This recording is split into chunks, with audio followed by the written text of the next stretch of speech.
స్వర్ణాంధ్ర 2047తో ప్రపంచ దేశాల్లో భారతదేశం అగ్రగామిగా అభివృద్ధి చెందాలి.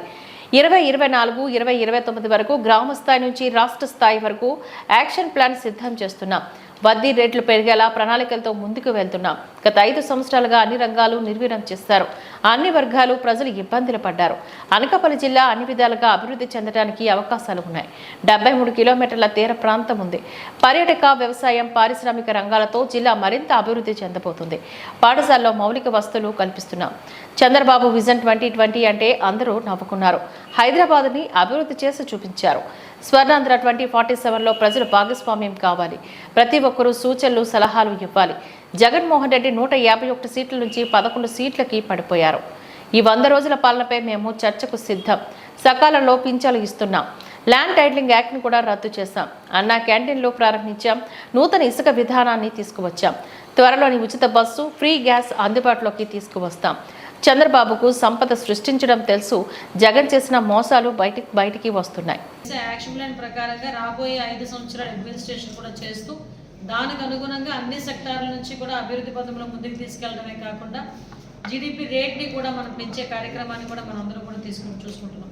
దానిలో భాగంగానే ఈరోజు కలెక్టర్ స్థాయిలో, ఈరోజు జిల్లా స్థాయిలో కలెక్టర్ గారి నేతృత్వంలో ఈరోజు ఒక మీటింగ్ కూడా ఏర్పాటు చేయడం జరిగింది. ఈ మీటింగ్కి ముందు మనందరికీ తెలుసు, గ్రామ స్థాయి నుంచి కూడా ప్రతి ఒక్కరు కూడా గ్రామంలో ఏ గ్రామంలో పండే పంటలు ఏంటి, అక్కడ అగ్రికల్చర్ సెక్టార్ ఎలా ఉంది, ఇండస్ట్రియల్ సెక్టార్ ఎలా ఉంది, సర్వీసెస్ సెక్టార్ ఎలా ఉన్నాయి, దాన్ని ఇంకా ఇంప్లిమెంట్ ఎలా చేయాలి, 5 సంవత్సరాల్లో ఎంతవరకు టార్గెట్ పెట్టుకోవాలి, ఈ టార్గెట్ ఎలా ఫుల్ఫిల్ చేయాలి, ఈ టార్గెట్ ఫుల్ఫిల్ చేయాలంటే ఎంత బడ్జెట్ అవుతుంది, ఎటువంటి ఇన్ఫ్రాస్ట్రక్చర్ అక్కడ మనం అకామిడేట్ చేయాలి, ఈ విషయంలోని అన్ని డిపార్ట్మెంట్ల నుంచి కూడా సమగ్రమైన నివేదికలు అయితే తెప్పించుకొని ఈరోజు కలెక్టర్ గారు ఒక మీటింగ్ ఏర్పాటు చేసుకొని ఆ మీటింగ్లోని ప్రతి ఒక్కరు కూడా దీన్ని ఇంప్లిమెంట్ చేయాలి అని చెప్పి ఒక తీర్మానాన్ని తీసుకున్నాం. దీనిలో భాగంగానే మరి ముఖ్యంగా ఏంటంటే ఇందులోని మన పబ్లిక్ రిప్రజెంటేటివ్స్ పార్ట్నర్షిప్ కూడా ఉండాలి. కాబట్టి ఈరోజు ఏదైతే మన కొంతమంది ఎమ్మెల్యేస్ ఈరోజు ఈ కార్యక్రమానికి హాజరు కాలేకపోయారు. బికాస్ అక్కడ మన పీలా గోవింద సత్యనారాయణ గారిది ప్రమాణ స్వీకారం ఉండటం వల్ల కొంతమంది రాలేకపోయారు. బట్ ఇది 5వ తారీఖు లోపు జరగాలి అని చెప్పి కలెక్టర్ గారు చెప్పడం వల్ల ఈరోజు నేను ఇక్కడికి వచ్చి అటెండ్ అవ్వడం జరిగింది. చంద్రబాబు నాయుడు గారు చెప్పినట్టుగా పెన్షన్లు 4,000 రూపాయల పెన్షన్లు ఇంటింటికి తీసుకెళ్ళేస్తున్నాం. నీకు మళ్ళీ వాలంటీర్లు ఇవ్వద్దన్నాం కదా అని రోడ్డు మీద వదిలేలా. సెక్రటేరియట్ స్టాఫ్ని తీసుకుంటున్నాము. 1వ తారీఖు కల్లా 1వ తారీఖు ఆదివారం వస్తే ముందు రోజైనా పెన్షన్ ఇచ్చే కార్యక్రమాన్ని శ్రీకారం చుట్టాం. చెప్పినట్టుగానే అన్నా క్యాంటీన్ ఓపెన్ చేసాం. చెప్పినట్టుగానే ఇసుక విధానాన్ని ప్రవేశపెట్టాం. ప్రతి ఒక్కటి కూడా ల్యాండ్ టైటిలింగ్ యాక్ట్ రద్దు చేసుకున్నాం. ఇంకా చూసుకోవాలంటే ప్రతి ఒక్క ఆస్పెక్ట్లోని కూడా జనాలకు ఇబ్బంది లేకుండా చూసుకునే బాధ్యత మేము తీసుకుంటున్నాం. వాటిలో భాగంగానే సూపర్ 6లో కూడా భాగంగానే కొన్ని దసరాకి కూడా ఈ బస్సెస్కి సంబంధించి గ్యాస్కి సంబంధించి ఫ్రీ గ్యాస్ ఇవ్వడానికి కూడా గవర్నమెంట్ సిద్ధపడుతుంది. అంటే ఎక్కడా కూడా ఒకటి మాత్రం అర్థం చేసుకోవాలి. అంటే జగన్మోహన్ రెడ్డి పరిస్థితి ఎలా ఉందంటే నేనే మొత్తం ఊడ్చేసాను కదా, ఇంకేముంది చంద్రబాబు నాయుడు గారికి ఇవ్వడానికి, చంద్రబాబు నాయుడు గారు ఎలా ఇస్తారు అని ఆలోచిస్తున్నాడు. కానీ అక్కడ ఉన్నది జగన్మోహన్ రెడ్డి కాదు, అక్కడ ఉన్నది చంద్రబాబు నాయుడు గారు. కాబట్టి చంద్రబాబు నాయుడు గారికి సంపద సృష్టించడం తెలుసు, ప్రజల్ని కాపాడడం తెలుసు.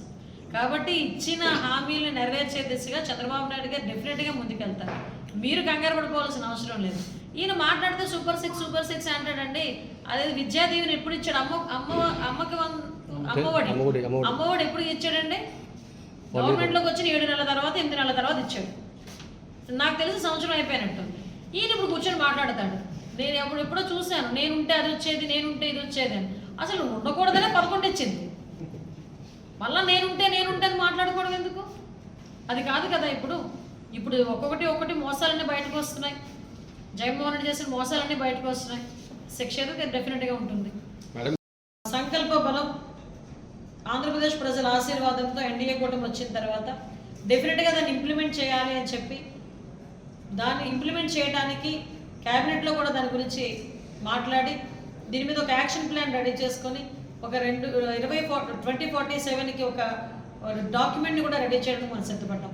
అందులో భాగంగానే ఆంధ్రప్రదేశ్ రాష్ట్రం కూడా కంపల్సరీగా 2047కి ఉన్నాము, మనందరం ఉండమో తర్వాత విషయం. కానీ మన పిల్లలకి సైతం ఈరోజు ఒక మంచి విజనరీ డాక్యుమెంట్ ఇవ్వడంలోనే కానీ, ఒక విజనరీ ఆస్పెక్ట్లో కానీ మనందరం భాగస్వాములు ఉన్న ఒక తృప్తి మాత్రం మీకు మాకు కనుక డెఫినెట్గా ఉంటుంది. అది మాత్రం కంపల్సరీ మనం చూస్తాము.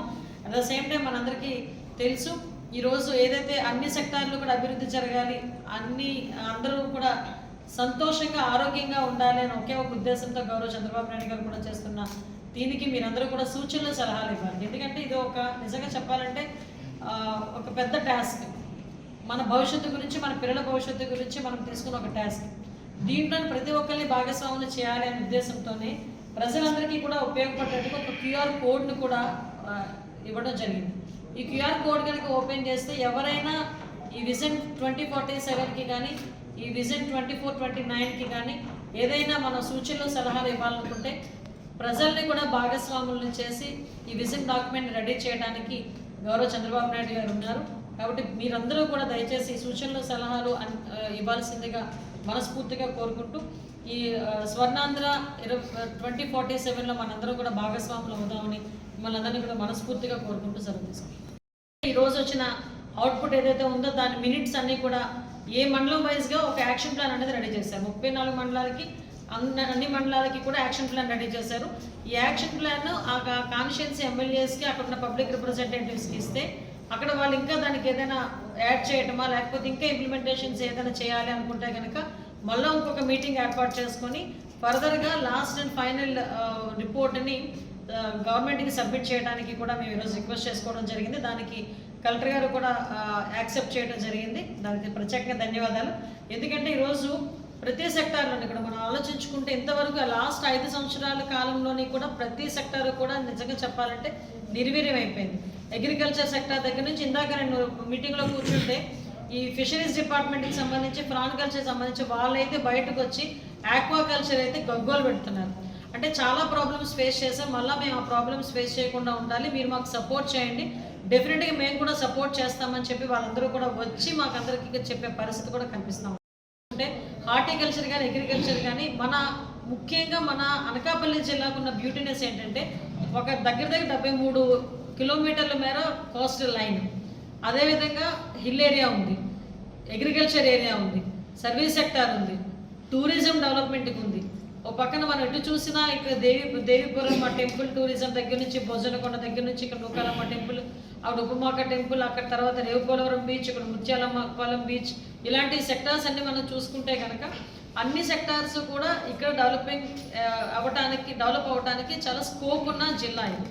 సో డెఫినెట్గా మనం ఈ అనకాపల్లి జిల్లాలో ఉన్న రిసోర్సెస్ను ఉపయోగించుకొని రాబోయే కాలంలో ఒక మంచి ప్లాన్ ఆఫ్ యాక్షన్ తీసుకొని వీటన్నిటిని ఉపయోగించుకొని మనం ఒక విజనరీ ఏదైతే 2047 విజనరీకి మనం ముందుకెళ్తున్నామో ఈ 5 సంవత్సరాల్లో ఒక మంచి వృద్ధి రేట్ని అయితే తీసుకురావడానికి మనం సిద్ధపడాలన్నది మాత్రం చెప్తున్నాం.